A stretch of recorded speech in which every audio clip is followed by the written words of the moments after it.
Ladies and gentlemen, this is the captain speaking from the flight deck. I'm going to need to turn on the fasten seatbelt sign. Looks like we're about to approach some turbulence here, and looks like we'll be through it in about 3 to 6 months. Once we get through that, we'll have a smooth and safe landing at your destination. Hey everybody, it's Celia Klein. I'm a licensed real estate agent in North and South Carolina. I serve the Myrtle Beach area market, and I'm with Highgarden Real Estate. So, okay, that was a little bit of a metaphor on what it's gonna be like here, because we do have some changes coming due to the recent proposed settlement from the National Association of Realtors in response to a class action lawsuit. So, as you know, I've already done the Knowledge is Power Part 1 video explaining the buyer's agency agreement. Today, we're gonna focus on where's the money go? And I thought it would be helpful to have, well, a cast of characters to help me with that. So we have Alex and Vicky Buyer. We also have Paula Paralegal here at Dunes Law Firm, where we're filming this in Myrtle Beach. We have Nancy Attorney. She's really an attorney. And then we also have Ray and Linda Seller. They have been, they are clients of mine. They have worked with me previously, and they are clients and friends for life. So in the state of South Carolina, we have our closings are done by an attorney. So some states, some of you are coming from areas where states will have that as the coordinator of a closing is going to be a title company, and they have an attorney on staff or they contract one. So we want to go through this process here so that everybody understands what is currently the case of where and how money travels in a transaction. So here we are at the scene, we're at closing. So that means everybody's done the negotiating of what the house is going to cost. We've taken care of inspection, etc. Okay? So in this case, we have the buyers are going to use a mortgage to pay for this home. So let's go ahead and see that lender fund the loan. Connor Lender is now on his way. Whoa, I had no idea that's how you funded loans. Wow. Just like that. Whoa, that is impressive. Are you sure you don't want to run out, Alex and Vicky Buyer, with that briefcase? You sure you want this out? Okay. And it's important to note that those funds, even though the lender has been working with Alex and Vicky Buyer directly this whole time, they never get to see and feel that money. It goes straight to the attorney's office. All right. So then the next thing, they actually have additional costs above and beyond the purchase price. So we're talking about things that go under closing costs. Let's take a closer look at the buyer side costs.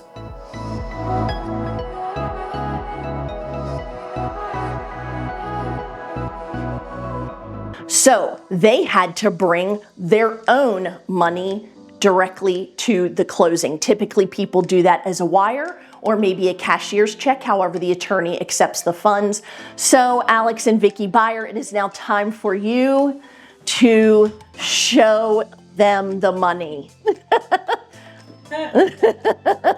I know it's sad. It's a sad moment, but I promise it means you're going to get a house.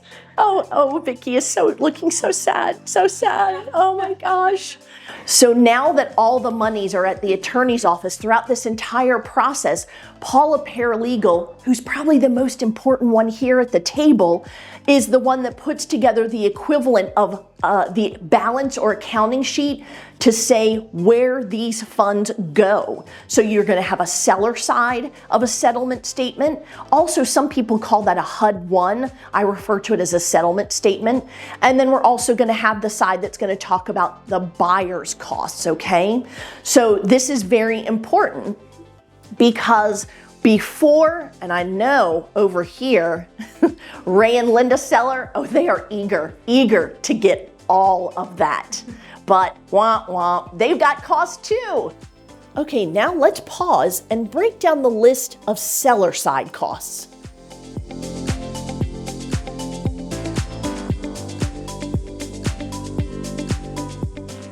So one of the reasons that on the settlement statement currently, you see both the compensation for the buyer's agency firm as well as the listing agency firm is on the seller side is because that actually helps in a lot of scenarios in which the buyer may not have a lot of cash on hand to bring to the closing table.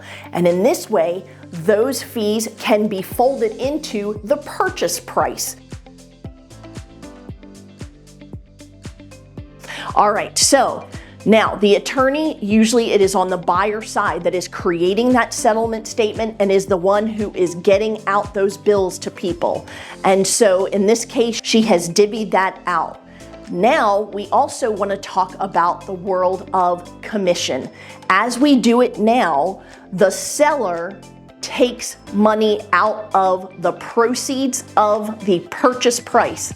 That's what's in here in the briefcase. That's not the extra money that the buyers brought. So now she's got to go in that briefcase because we got to pay a bill. We're paying a bill for the firm that represented the seller and the firm that represented the buyer. In this case, once that is done and we then have the deed recorded, obviously the buyers are the recipients of a wonderful home and they get keys. Yay! And Ray and Linda Seller receive all the rest of the proceeds. So let's go ahead. She's already ready to go. She is, let's look at, she's ready. She wants that money yesterday. So the big question is here, as a part of this, that it's important to understand what's currently happening. The question is, who paid for the real estate firm? Let's do a recap of the settlement statement showing what costs are on what side of the transaction. While it is currently shown as a debt to seller on the settlement statement, as you can see, it is actually the buyer who brought the money. The amount of those bills, meaning the real estate firm's compensation, is currently folded into the price of the home, and it's been like this for years. So at the end of the day, the point being on this, it's the buyers who truly paid for the services offered by the listing firm and the buying firm. So that's where we're gonna start. We're gonna stop on this particular video. Again, the importance of this is knowledge. We want you to feel informed about what's going on now in a process, but what changes are about to come. All of this is extremely important, so I hope you find it helpful. This is what I want you to do. Give me a call. I'm happy to discuss any of this with you. And again, the goal is to make you feel confident as you move through one of the most important transactions you have in your lifetime. I'm Celia Klein with Highgarden Real Estate. My number's 843-321-9646, and I'm here to help. Thanks very much.